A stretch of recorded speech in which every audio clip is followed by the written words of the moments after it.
Nobody will be moving with cars that we are moving with them now, because children will walk onto us and tell us that we are the cause of all the happening in this country. If we refuse to adjust and face the situation squarely, if wishes could be horses, the nation can be declared state of emergency so that this thing can be faced squarely. It's really unfortunate. Imagine if when this thing was happening in the northeast, we were saying that this place is very close to some of the boundaries. Talk of Zamfara, talk of Niger, now Kaduna, the center of the happenings. Sokoto as well. What do you want us to do? In Abuja here, Boko Haram are all over the federal character. Federal capital. I'm assuring you.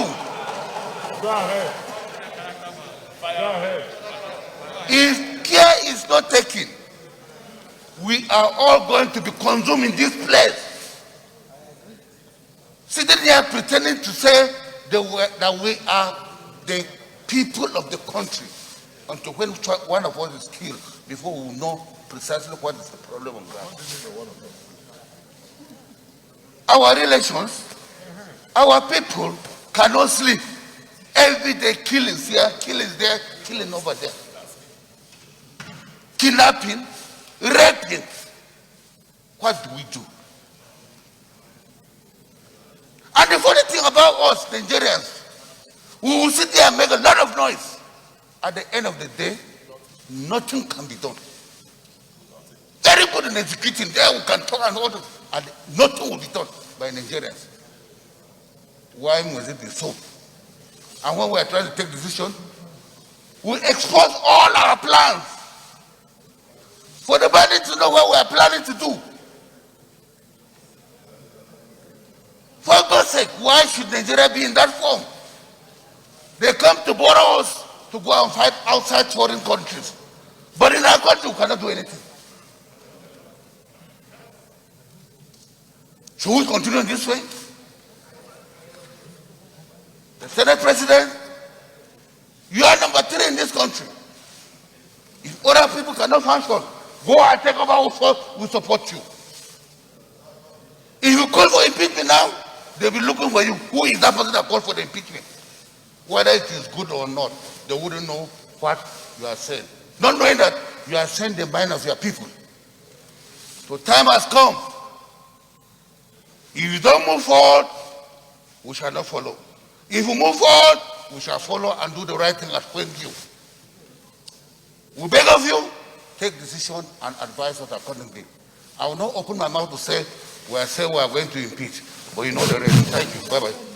Mr. President, this morning I came to your office to bother you a little bit before we both came here. All of us came here for sitting for 2 reasons. The most important one, which I whispered to you and principal officers, was the need for us to have a robust discussion of the security situation this nation is facing.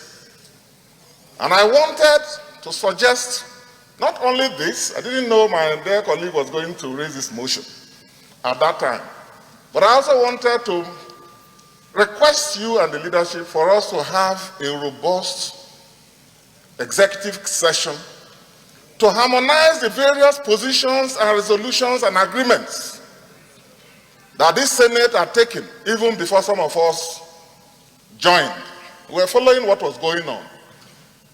And we are here, and my dear colleague has raised this motion that has elicited this very bipartisan and absolutely nationalistic response that is very impressive. And this is a good beginning for a new Nigeria. Mr. President, as you know, I whispered to you also that I was going to draw attention based on Order 42 to raise concerns about the developments in Chad few days ago, about a week ago, because that development also has a direct and immediate consequence for both our national security and also for regional stability, security, and for the sustenance of democracy. Little did I know that my colleague was going to raise these fundamental issues. I want to, Mr. President, commend you, the leadership, and all colleagues that have listened to across party lines. I can see that we are not making the mistake that was made before 2015 general elections, where everything about security was dumped on the ruling party and the government at the time. I'm impressed that we are looking at issues dispassionately, as we ought to. And this should be a signpost of what is possible in Nigeria. Because right now, as you know, there is also loss of faith. We are not only losing lives in this country. There is loss of faith in the Nigerian project, in the Nigerian dream, in the Nigerian vision. And now if you ask yourself, is this the nation of Macaulay? Is this the nation of Azikiwe? Is this the nation of Balewa and Ahmadu Bello, the Sadana? Is this the nation of Awolowo and of Harold Ebabriye, my leader, who led our people during the pre-independence conferences and so on? There is a general loss of faith. And my dear colleagues, this is why some of us, including me, have taken the position that all these security issues we are raising, all these issues that have bedeviled us, we shouldn't just blame one party or one government. Fundamentally, it is also a product of the faulty constitutional structures of this country. Faulty constitutional structures. We have forgotten that this is a nation of proud African kingdoms. Proud kingdoms with an ancient proud civilization. Look at Kanem Boronu, thousands of years ago. Look at Benin, thousands of years ago. We have forgotten.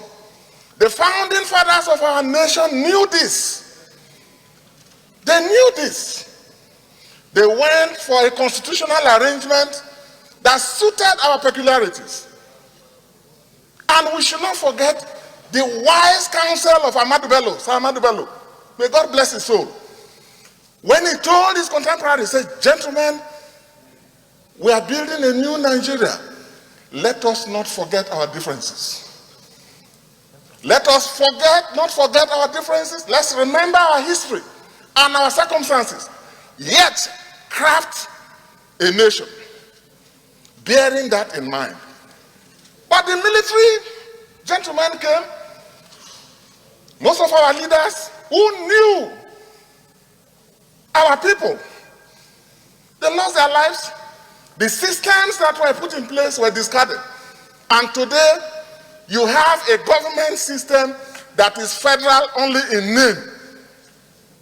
My dear colleague, Senator Bashir, has been laboring himself here, day after day, at least twice or thrice since I came, to make the point that our country is a federation.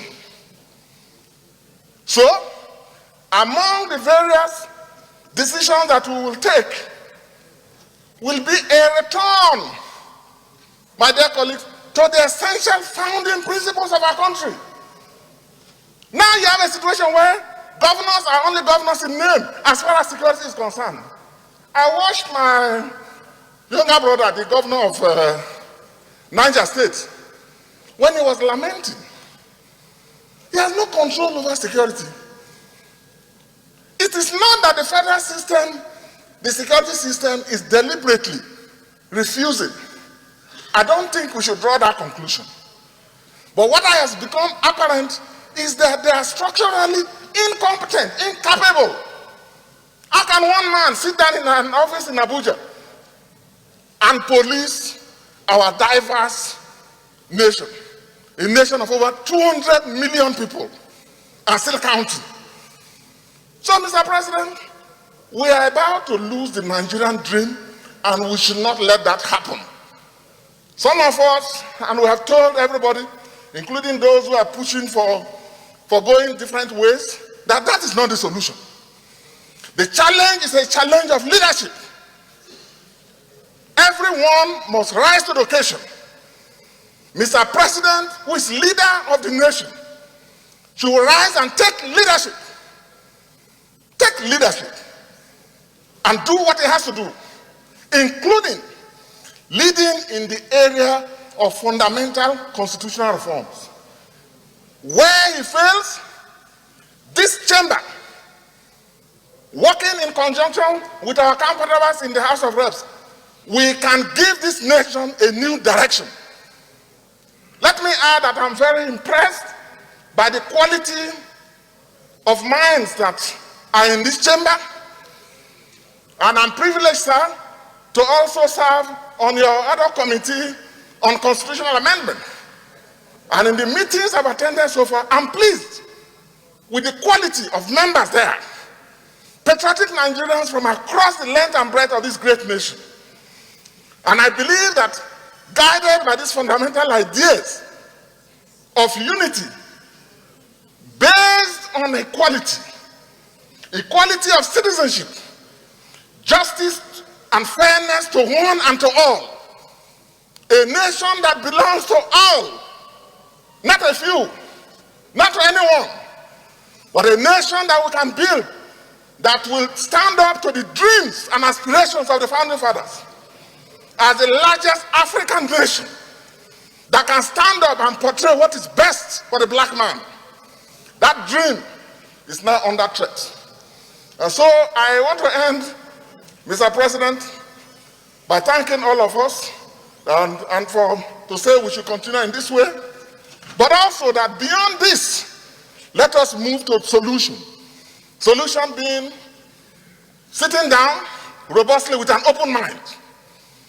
With an open mind. You may round up, please. Open mind, not North and South, but as Nigerians, as Africans, who have now a duty to build on the foundations that our founding fathers laid for us. Thank you very much. Senator Said Al-Ghali. Thank you, Mr. President, my highly respected and distinguished colleagues. My name is Senator Said Al-Ghali, and I represent Gombe North. Mr. President, let me say this. The issue of security is a constitutional responsibility. We were all sworn in by Quran or Bible to uphold and defend the Constitution of Federal Republic of Nigeria. Secondly, Mr. President, the issue of insecurity is always attributed sometimes. We say lack of arms. Some would say lack of ammunition. Some would say inadequate personnel. Mr. President, be that as it may, if it is arms and ammunition, the power to appropriate is vested on this National Assembly. Not only that, the power to oversight. If you appropriate, you have to do effective oversight. If there is problem in the budget, let us call the budget. Let us have a critical look at it. If there are need for us to borrow money to fund the security agencies, we must do that. But what are our standing committees doing on the issue of oversight? Mr. President, this issue of insecurity, look at what happened recently in Gaidam. There are insinuations that ground troops were fired by their air support during this era of technology. Mr. President, at a time, our fighter jet was shot by these bandits. We have drones, yet we cannot purchase them, they cannot be procured and put into use. The Constitution also went further to say, not only security, but welfare. What we have now in Nigeria is unemployment, poverty, out of school children, poor infrastructure, poor healthcare delivery. All these are issues. Again, Mr. President, some of us are saying Abuja is not safe. We don't want Abuja to be safe. We want Nigeria to be safe. And if there is one problem in one part of the body, the whole body is affected, and there is bound to be reaction. Finally, Mr. President, I don't want us to start apportioning blame. We are all leaders of this country. If the president is the commander-in-chief, but National Assembly is an institution, the wisdom behind separation of powers is to have checks and balances. Let us now ask ourselves whether we have checks and balances in this country or not. All these are issues. Therefore, all hands must be on deck to address this issue. Our committees should do their effective oversight. Let them give us feedback in terms of personnel, in terms of funding, in terms of equipment, in terms of releases. Mr. President, look at the huge amount of money that is spent on so many sectors of this country, abandoning the security, which is the most critical. Look at the money that is spent on COVID-19, feeding school-grown children, even when the country was on lockdown. Mr. President, all these are issues. But truth is truth, and truth is plain. Finally, Mr. President, on this note, let me pray that there should be peace and security in this country. Thank you very much. Whatever is our position, we have a chapter. We cannot keep quiet any longer. It has gotten to a point that we cannot sleep with our two eyes closed. We are not free. Our children are not free. The president must rise to the occasion. There is no nation that is so powerful that it doesn't need support of other nations. Individual cannot say you will leave the world without any other person with you. So we must rise. The situation is our security system has collapsed. It has failed. And because it has failed, we need to look for foreign support. It costs Nigeria nothing. Forget the ego, forget the superiority of Nigeria in African nation. Today, we are facing serious problem. If our nation is to survive this period, I'm not in doubt that the security architecture we have today cannot cope with what we are facing. Every part of this country is threatened. From the north to the south, nobody is safe. Nobody can travel 50 kilometers in our nation.